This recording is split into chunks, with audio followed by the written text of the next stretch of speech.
You can't make this up. Excuse me, I can't read. You can't make this up. I never thought Ray J versus Orlando Brown, another joke. Nurse, they are at it again, laughing emoji and so forth and so on. Now they're supposed to be going in there fighting. Ray J's looking to have a redemption from his brutal MMA bout a month or so ago. So he got two clowns taking a payday, about to go into boxing. Again, like I said, hey, you got to beef with each other, even if it's not real. Let's go in there. They should do something for charity. I mean, like you have minus C level Ray J and D minus level Orlando Brown. Of course, they're not headlining. The shit supposed to take place sometime in August. We'll see what happens. When I saw the footage, all it was a bunch of N-words thrown back at each other. That's it. Bunch of N-words and homosexual innuendos shit back at each other and all types of shit. And it was a hot mess. It was just a hot mess. It was just like, are you fucking kidding me? This is crazy. Who the fuck signed on for this? Who's promoting this hot mess? The shit is ugly. It's garbage. I mean, it's good fodder. It's good to laugh at. But god damn, it's like it's crazy. It's ridiculous. It'll pop up online after it's done that same night as always. We'll see how much of a hot mess it is. As Ray J try to redeem himself from the bullshit that he did, a month or so ago when he got knocked the fuck out. So we'll see. But the footage, it's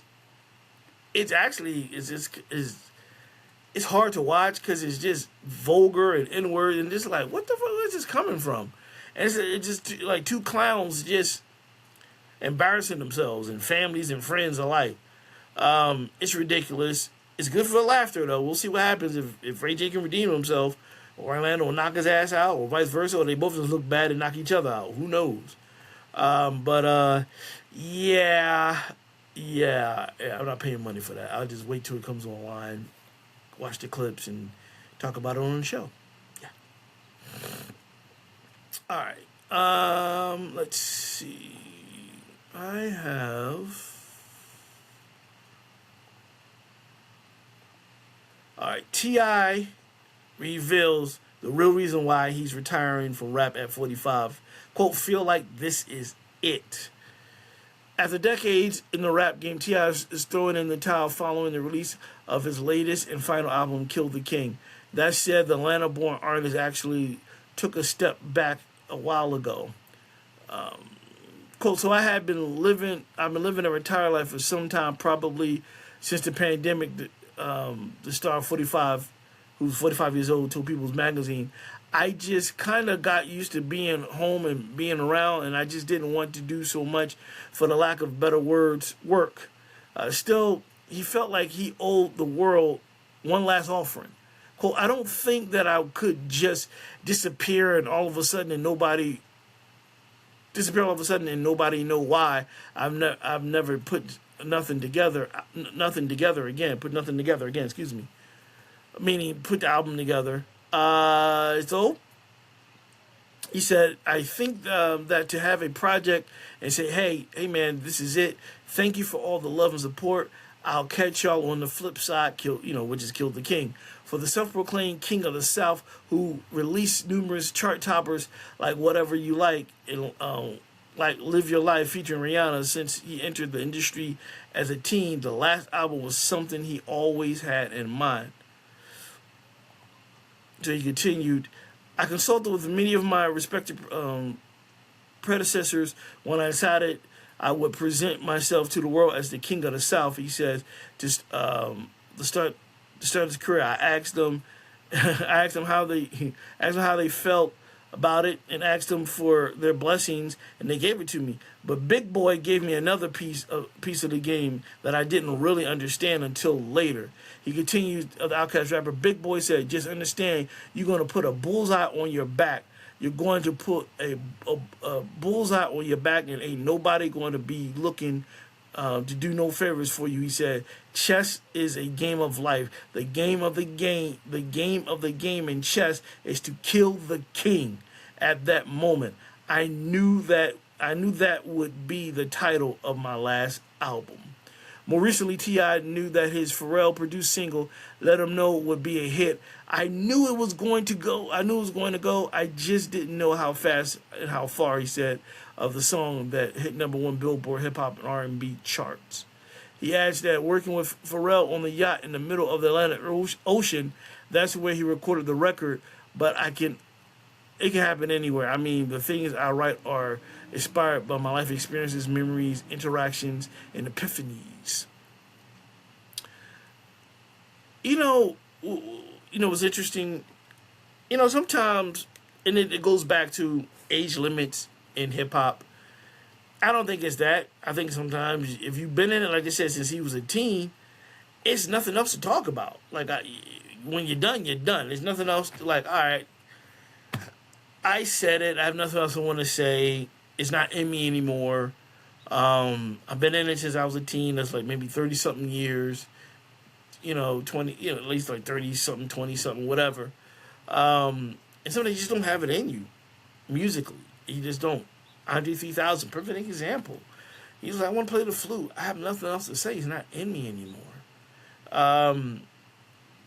And he's doing his own thing. T.I. has other things to get into. He's whether stand-up comedy, businesses, acting. It's just rapping. It's like, I said what I had to say. I told my story. And there's nothing else to say. Now, I do believe somewhere down the line, I won't be surprised in a couple of years that he'll pop up and do, not an album, but appear on somebody's album and just do like a quick verse or something. Because you can't, it's always in your blood.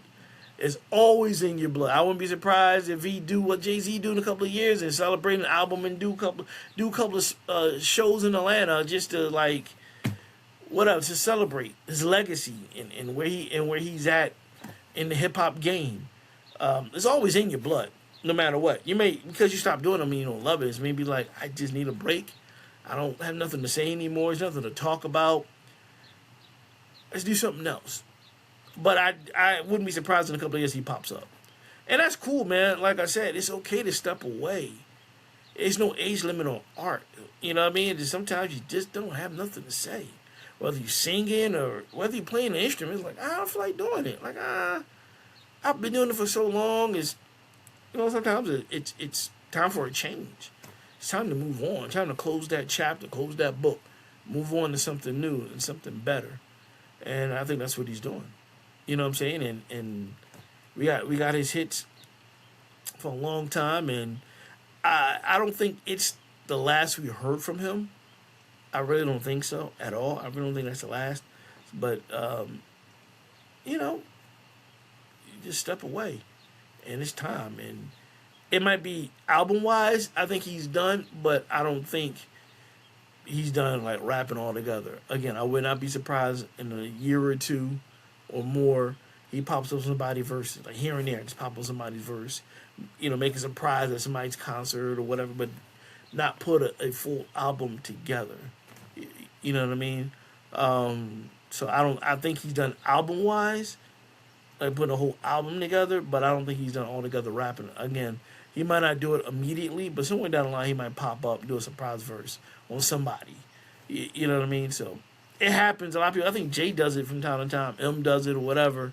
And then there's those who keep rapping, who love making albums, who love doing it, who just have it in them. You know what I mean? So to each his own at the end of the day. To each his own. And some people keep going and drop albums and have ideas and want to and try things out and work with different artists and whoever. And then there's those who, after a while, was like, I got nothing else to say. I'm good for right now. I'll pop up every now and then, but let me see what else is going on over here. Let me try this venture here. Let me do real estate. Let me open up a store. Let me whatever. So I think it varies on the individual. And again, I don't think it has anything to do with age per se. You know what I mean? But he'll be back.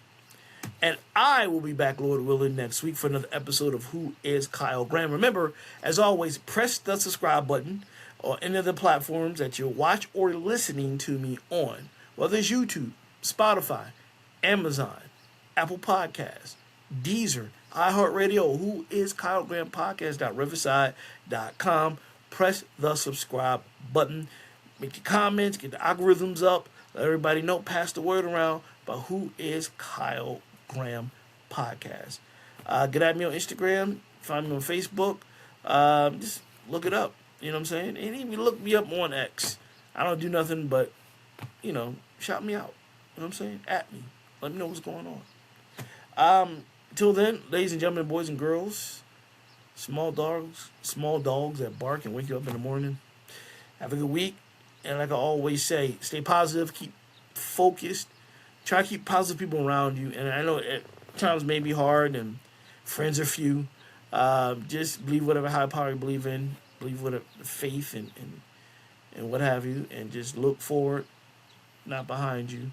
Not to your right, not to your left, but ahead of you. And keep doing what you do. You know what I'm saying? So that's it. I'm out. I will see you next week. Everyone have a good week.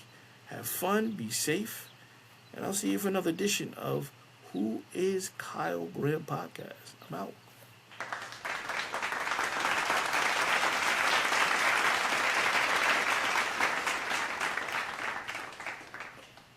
KG Joint Production.